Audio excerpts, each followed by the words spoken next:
My name is Carrie Barnum. I am the marketing director for New Shelves, and today I'm going to be answering your questions. And you'll see me looking down sometimes. I've got questions on my phone, I've got questions in email. So we've just got lots of questions. So let's get started. The first one was from Sonia. From Wendy.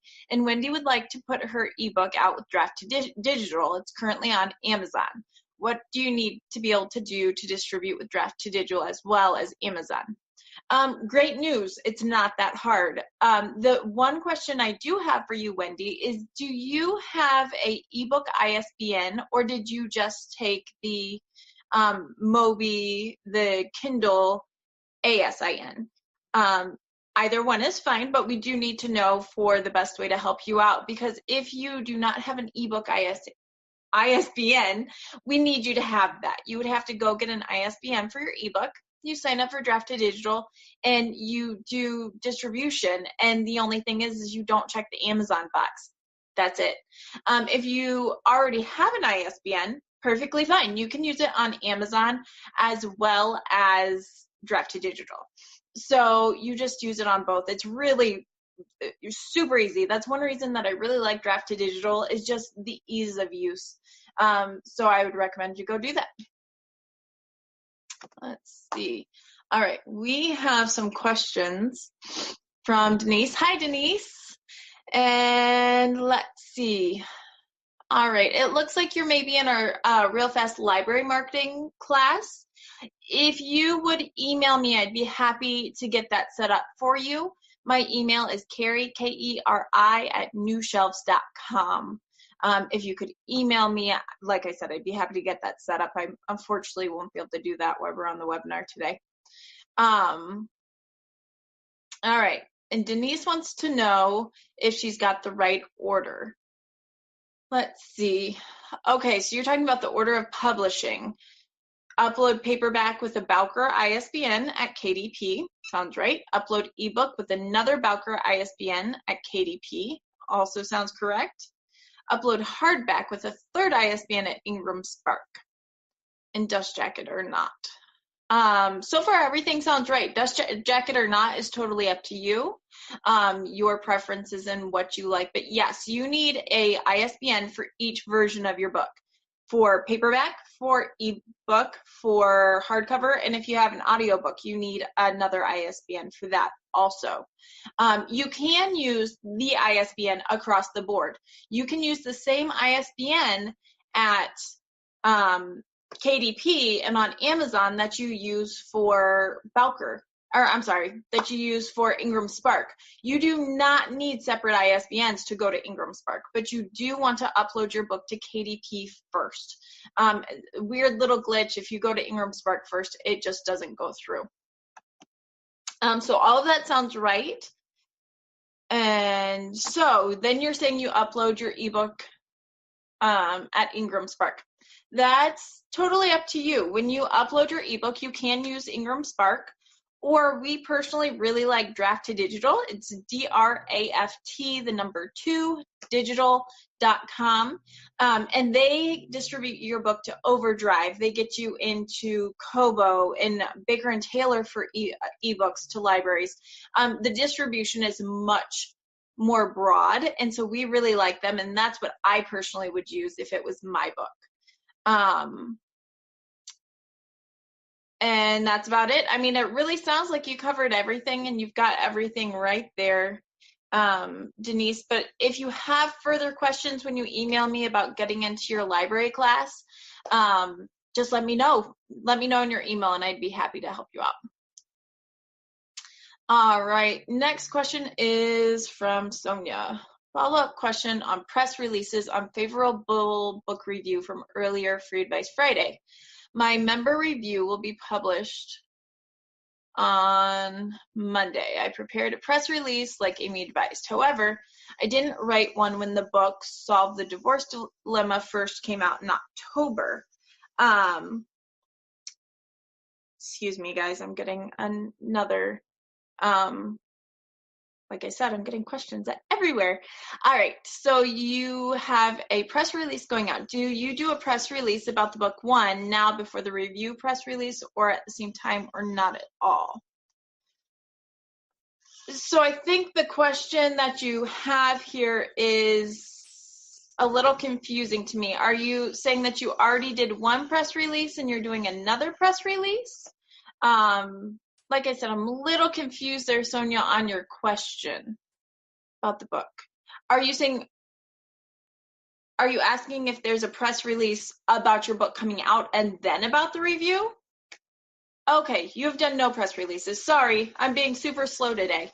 So what I would say is it's 2 press releases. I would do one for the review and for the book coming out, depending on how close they are. If the book is coming out next week and the review is coming out next week, then that's not going to work. That's just too close. But it would be nice to fold them in together. But if the review is coming out and the book's not set to launch for 3 weeks, or the book launches and then the review comes out 3 weeks later, I think you've got 2 press releases. I wouldn't do a press release any less than about 3 weeks apart. I hope that got to the gist of what you were saying. Okay. The book was already published. So I wouldn't necessarily, if the book was published in October, Sonia, I would not be doing a press release announcing it now. I think you kind of missed that a little bit. But if you have a review coming up, it would be a great thing to do a press release on. All right, I'm going to go back to our chat box here from Ray. I hope I'm saying that, Ray. Sorry if I'm butchering your name. Your question is about reserving a book title. Is it possible in any way? I have a good title and I don't want anyone to steal it. How early can you pre-publish on Amazon? You're talking about pre-order. Okay. Well, one of those is correct. I'm not sure which one, but I got one try was right. So to your question about reserving a book title, here's the thing. There's lots of books with the same title. There is no, unless someone actually goes out for a copyright or actually reserving the rights to a title, which rarely happens. Most people just publish with the title unless you've got something really nichey, like shut the F with the little asterisk. You get what I'm saying? That kind of thing, people will trademark often because it's very niche and they're using it in other ways. But general book titles very rarely get coined. So as far as doing that, I wouldn't worry too much about it. Pre-order, you can do pre-order anytime. As far as Amazon's concerned, you can do it anytime. The problem with that is, if you have pre-order up for too long, your book is going to lose momentum. It's going to look old before you ever publish. And Amazon has just changed their requirements to where, as far as hitting bestseller list, it used to be that you would want to front load with a bunch of pre-orders so that when your book came out 6 weeks after you started your pre-order, you could have all the orders hit at one time, and then you hit bestseller lists, and everyone was using this. Amazon got tired of that system. They felt like it was scammy. So what they're doing now is they start the clock as soon as you're getting pre-orders. So what's happening now is that if you have everyone do pre-orders and they trickle in over 6 weeks, that's what it's counting for your bestsellers. So instead of having it all hit at once, it's actually dragging it out more, and you're not getting the big oomph when you launch your book. So as far as Amazon and pre-ordering goes, it's not what it used to be. And if that's your main market, if online is your main market and you really want to hit Amazon bestseller lists, I really wouldn't recommend doing that. Of course, it's up to you. That's the fun of self-publishing and indie publishing, is that you kind of get to do what works best for you and your plan.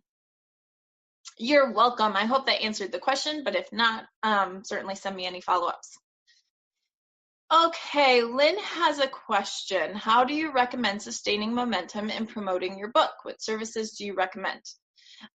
Well, it depends on your book. Do you have another one coming up? Do you have services that you offer that go hand in hand with your book? There's lots of ways to keep the momentum going, but the thing is you have to create something new and fresh out of your book.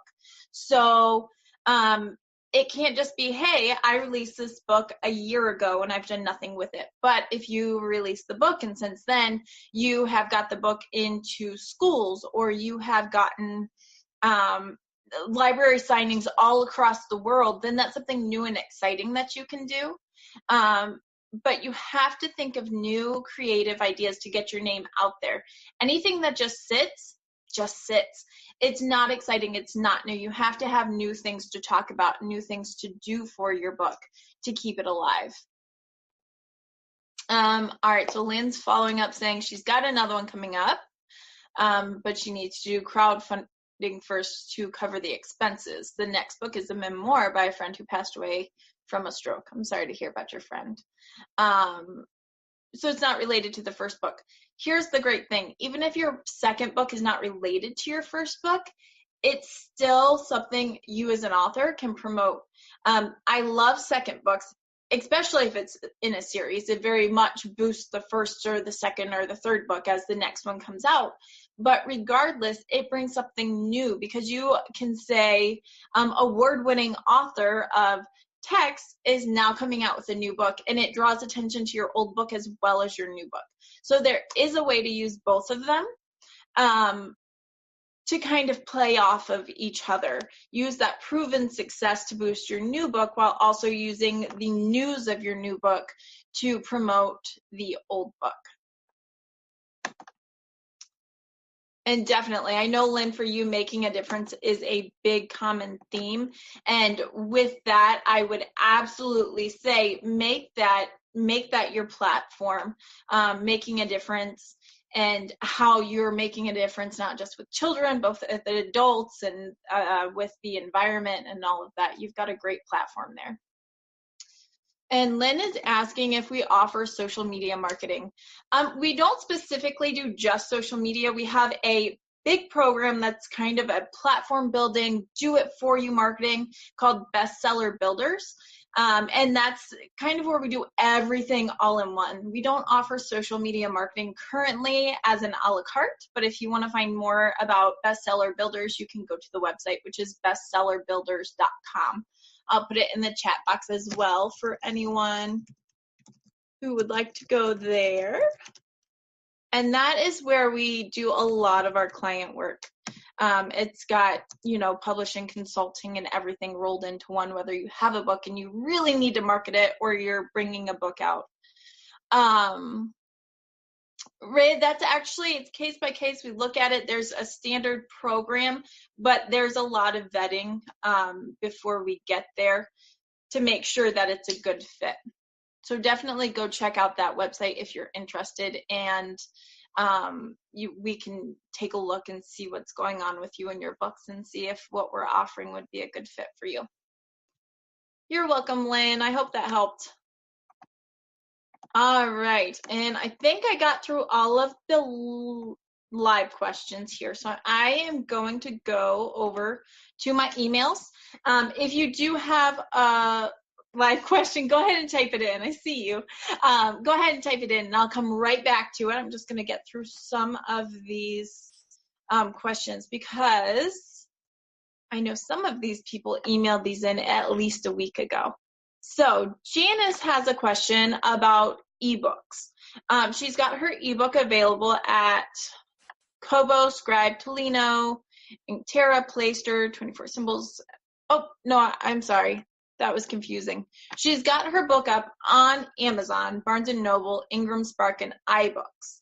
She's asking if it's still worth it to do draft to digital, or if she should possibly do another program called Publish Drive. Okay, Janice, this is what I would say. I love draft to digital because it's easy. You can absolutely use the same ISBN for Ingram Spark, Amazon, and Draft to Digital. You would just only opt in for the things that Draft to Digital offers that you're not already signed up for on Ingram Spark. So Baker & Taylor, Overdrive, some of those big ones, it's absolutely worth it. And yes, they do cost the 15% commission charges, but I actually looked at Publish Drive, and you only get somewhere between 40 and 70% on most of those places. So it actually sounds like Draft2Digital might be cheaper. I could have read that wrong. It was a quick scan over, and I haven't used Publish Drive personally, but I really love Draft2Digital. It's so easy to use, and for me, sometimes that convenience is worth the smaller royalty. But I mean, at 15%, that's not bad at all for an ebook. Okay, what is a hybrid publisher, and is their service interesting? Well, it's interesting. Hybrid publishers can be there's a lot of people calling themselves hybrid publisher. It's not one of the top 5. It's not HarperCollins. It's not Penguin, but it's not self-publishing. A lot of times they're called vanity presses, and that is where you go to someone and they help you publish your book, but you are paying them for the service generally. Here's my feeling on it. A true publisher does not ask you to pay them to publish your book. If you are self-publishing, yes, you do front the cost for a lot of things, but you also have absolute total control.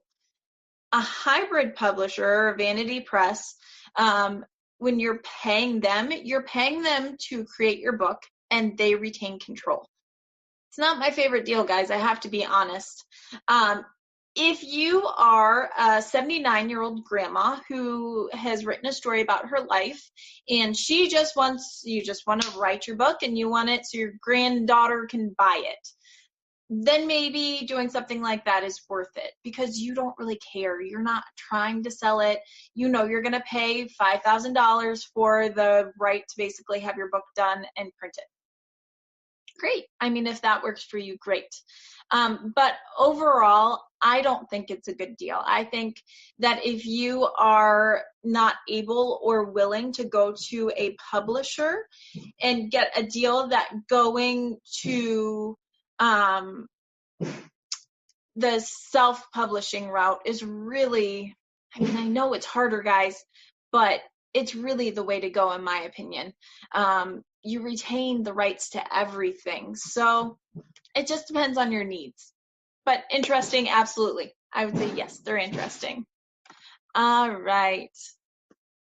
And so, hi, Miss Edna, one of my favorite writers over there. Actually, I love all of you equally, but I do love my Miss Edna. All right. Beyond Coincidence sequel is moving forward pretty quickly, and as of now, I'm planning to publish it via Amazon. Thanks to you, Carrie. Thank you. And technology info you've given to me. However, if I need more help, is it okay to get back in touch with you on email? Ms. Edna, you can always email me. Sometimes I won't be able to offer the help, but I usually can at least point you in the right direction. So always email me. It's Carrie@newshelves.com. All right. Sonia is asking, is there a downside to publishing on both Draft2Digital and Ingram Spark? In my opinion, no. It's more accounts to manage if that is of concern to you. I think Ingram Spark is not quite as user-friendly, but overall, no. I think that you use the services that are available and you get the best deals where you can, and that's kind of what a savvy author and publisher does. All right, I'm going to go back to an email question, but if you have more questions, feel free to send them in. All right, yes, MailChimp. As most of you probably know, if you're using MailChimp, they have changed their terms of service, and now it's not such a sweet deal, especially for those who are on the lower level plans. I will say that at New Shelves, we use MailChimp. However, we have such a big list and we have such a robust account that our accounts were not changed yet. I do believe it's coming, but right now, many things did not change for us. But for those of you who were using the free service or the lower tiers, a lot of things have changed. They're now charging you for people who have opted out. They have started charging and changing audience and templates and all of that. So not everyone's very pleased and they're looking for other options. Currently, we're still staying with MailChimp because, as I said, we do have a pretty robust account. I've heard of other people moving over to MailerLite. It's MailerLite.com. I have not personally used them, but I have heard good things about them. I think they're worth looking into. Another one that people use is ConstantConnection.com. I have heard they may be a little pricey, but the service is good. So those are two options to check into. And if you find a mailing program that you absolutely love, I would love to hear about it. Certainly as we move forward, we want to explore all of our options. So if you have a mailing program or service that you absolutely love, please let us know, email it in, tell us on Facebook. However, I'd love to hear about it. All right. So Lynn is saying she knows so you can change your ebook retail pricing. What's an average cost for an ebook? That's hard. Ebooks can cost anywhere from 99 cents to $13.99. It depends on your market. It depends on your book. I will say that studies show that the best-selling ebooks, especially from authors that are not with the big 5 publishers or from smaller publishing houses, tend to sell best between $2.99 and $5.99. With the magic number seemingly being $4.99. But it really does change. It depends on how old the book is, how long the book is. Is it nonfiction and very specialized to where people are maybe willing to pay a little bit more for it? Or is it a fiction book that a romance reader is going to read through in a night and then be looking for more? Especially for some of those fiction categories where people are just, going through these books so quickly, they don't want to pay, $5.99 a night for a book. I'd go broke if I did that. So it really does depend on your genre and the other books looking around. Okay, your children's ebook has been priced at about $1.99 and you're thinking of raising the price to $2.99. My question for you there, Lynn, is how many sales do you make in that ebook? Children's ebooks can be hard because ebooks are not very exciting for young children. It's just not in the, it's just not, kids like pages, they like pictures and books. So ebooks don't tend to be as popular until you get to about middle school and middle grade. So that would be my first question is how much are you selling at the $1.99? And if sales are already low, I don't think I'd raise it. If you've got amazing sales and you want to try it, try it. I mean, you can always change it back down, but depending on how your sales are currently going. For an adult ebook, $4.99 again seems to be the magic number. You can certainly go up or down. That's what I really love about ebooks is there's no barcode with a printed number. You can change your price. And sometimes we've done that for clients where we will change the price of a book every 2 weeks within a range to see what sells best. And sometimes it's very surprising. Like I said, if you've got a very specific nonfiction book, sometimes going too low in price will cheapen it. And then people think, oh, well, it's only $2.99. It must not be that great. And for those, then maybe you go a little bit higher. It depends on your specific book. But generally speaking, I would say for nonfiction and adult books, I'd be looking around the $4.99 to $6.99 range for self-published books. Of course, you will see, and actually it's a big gripe for people, you will see some big name books going out for $13.99 on ebook. Paperbacks, maybe $11.99. So people will sometimes pay for the convenience of ebook, but we don't want to make people mad either because they know that ebook costs you less to make, and we don't want to be greedy, I guess is the thing. Be smart, make your money, but don't be greedy. Yes, Wendy, you are correct that on Amazon especially and other places, Anything below $2.99 will only get you a 35% royalty, opposed to the 75% royalty that you can get for $2.99 and above. That may play a factor, but if you are selling 50 books at $1.99 and you are only selling 3 books at $3.99, it weighs out. You also have to look at, is your priority to get the book out there, or is your priority to make a royalty on it? If your priority is just to get the book out there, then sometimes you take that smaller royalty. Again, every author and every publisher and every book even will have its own special needs, and you have to really play to that and make sure that you're doing what's best for you and your book at the time. All right, I've got a couple more email questions that we'll get through. Let's see.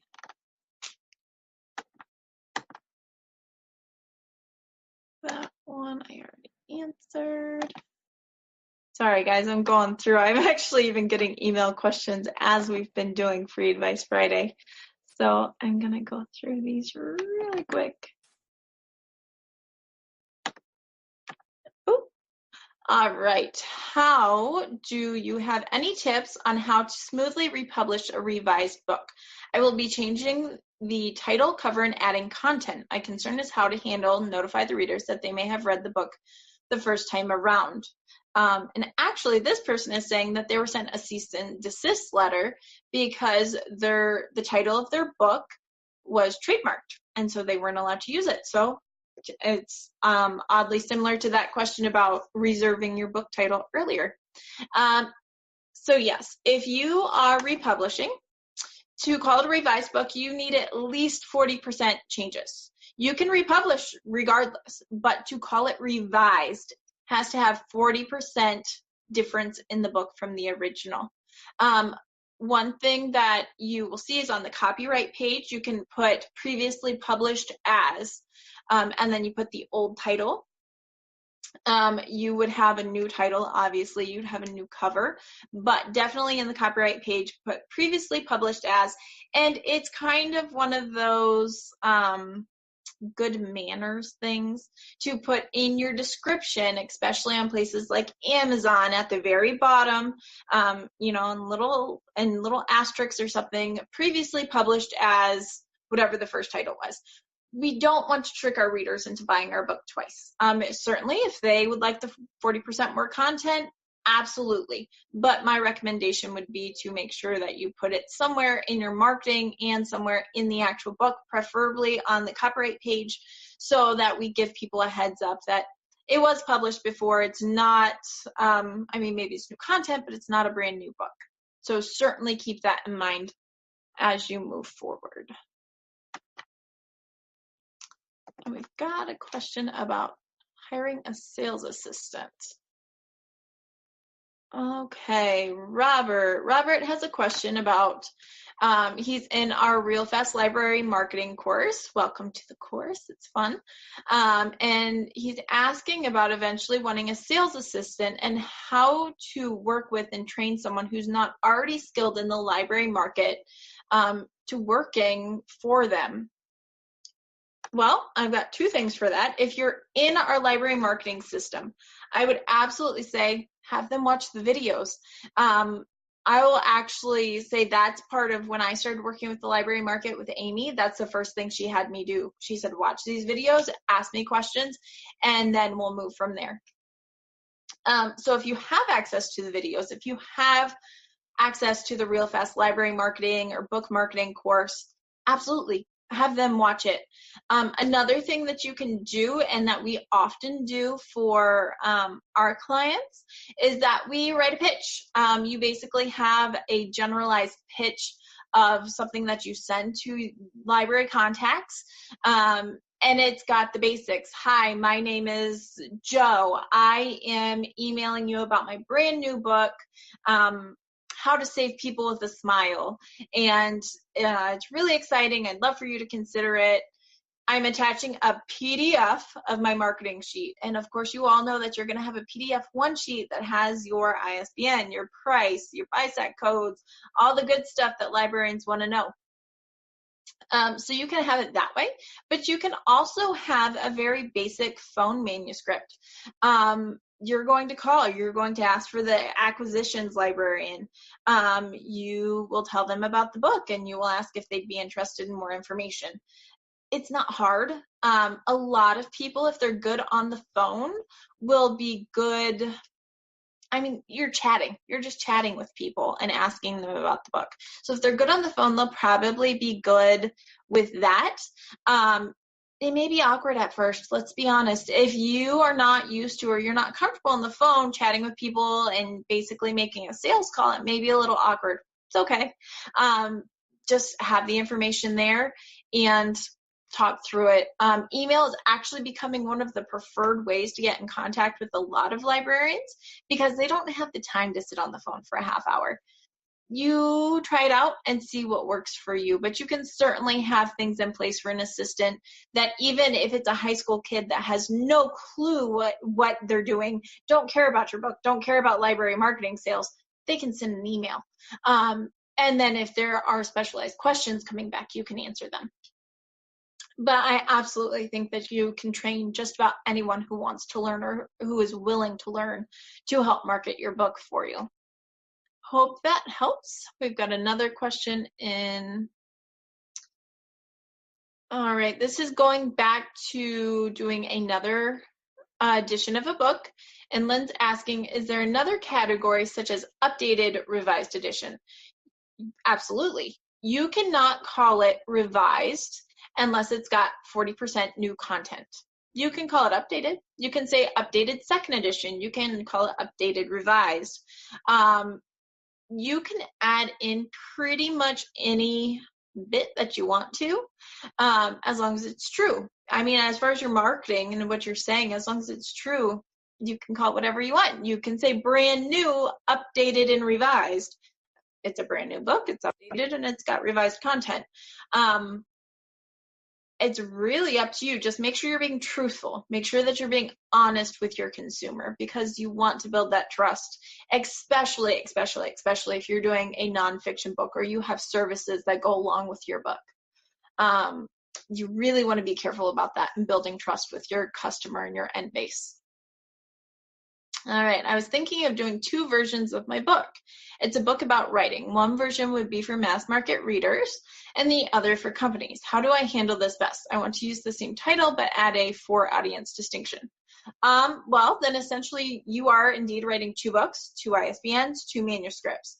My recommendation would be, instead of calling it the same title, is having a series. So maybe your series is, all right, I know this is kind of lame, but maybe your series is called Anyone Can Write, and then you have Anyone Can Write, semicolon, for the everyday writer.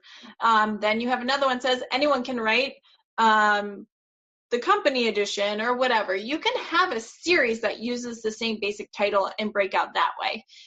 Make sure that even if it's in a series, you want them to look similar for the covers, but don't make them exactly the same. Again, you want to make sure that your reader can easily distinguish what they're getting. But absolutely, you can use the same basic title in multiple ways that for a series and for multiple books. Hal Elrod had the Miracle Morning series. Check it out on Amazon. Okay, I will do that. Let me see. I think I got through all of my email questions. Maybe. Let me check this one email. But if you have any more live questions, I've got about 5 more minutes, so throw them at me quick or we'll get to them next week. And Amy should be back next week. I like to take over once in a while. It's fun. All right. Definitely got through those. All right, guys. Wendy's saying you emailed in last night. I'm not sure exactly what you emailed, but I'll check it. You can always email in questions. If you have questions that you don't want to forget, if you're like me, I have these great ideas and then I forget them before the next week. But if you have great questions or anything like that, you can always email in.